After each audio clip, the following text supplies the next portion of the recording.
পিস্তল ছিল, ওরা গুলি নিয়ে এখানে এসে কি থাকা ফায়ার পর্যন্ত করেছে এক রাউন্ডে। আমাদেরকে লক্ষ্য করে তারা গুলি চালায়। এক পর্যায়ে আমরা পিছিয়ে সরে গেলে তারা ফাঁকা ফায়ার করে চলে যায়, এখান থেকে গাড়ি মারি খুব ডিস্টার্ব ভাই, এমন এমন চলে গেছে। ভাই। জনগণকে মনে হয় আচ্ছা, উনি কি কোনো পদবি বা রাজনীতি? জামাতের কোনো পদবি নাই, উনি দালাল।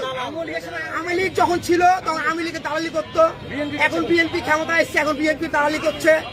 আগে জামাত ছিল, জামাতের সঙ্গে ছিল।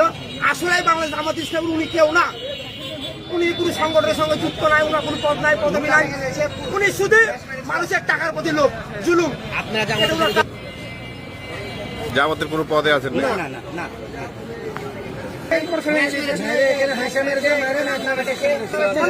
গাড়ি বিক্রয় করেন কিছু টাকা দিয়েছিলাম ওনাকে অগ্রিম হিসাবে, বায়না হিসাবে।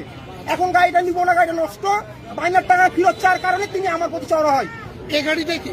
এই গাড়িটা না, আরেকটা গাড়ি ছিল, ওই গাড়িটা কিন্তু চড়া হয়, সে গাড়িটা আমরা নিবো না, গাড়িটা নষ্ট। এ কথা বলাতে তিনি আমার উপর চড়া হয়, ক্ষিপ্ত হয়ে আসেন। আমি ওখান থেকে চলে আসলে পরে তারা আসে এবং এসে আমার মুড়ের উপরে এসে দোকানপাট গাড়ি মারি ভাঙচুর করে, গুলি নিয়ে আসে, গুলি ফাঁকা ফায়ার করে। এলাকার লোকজন, দোকানপাটের মাহাজন তাদের সবাই যখন হাসপাতাল রুখে দাঁড়ায় তখন তারা পালিয়ে যেতে বাধ্য হয়। এই মনে দলীয় কোনো পোস্টে আছে? না, মনে হয় এইগুলো দলীয় প্রশ্ন নয়। এই যে এখানে হাসি দাঁড়িয়ে আছি ভাই, বড় বড় রান্দা হাসিয়ে এসেছে, আমি সবাই এখানে দাঁড়িয়ে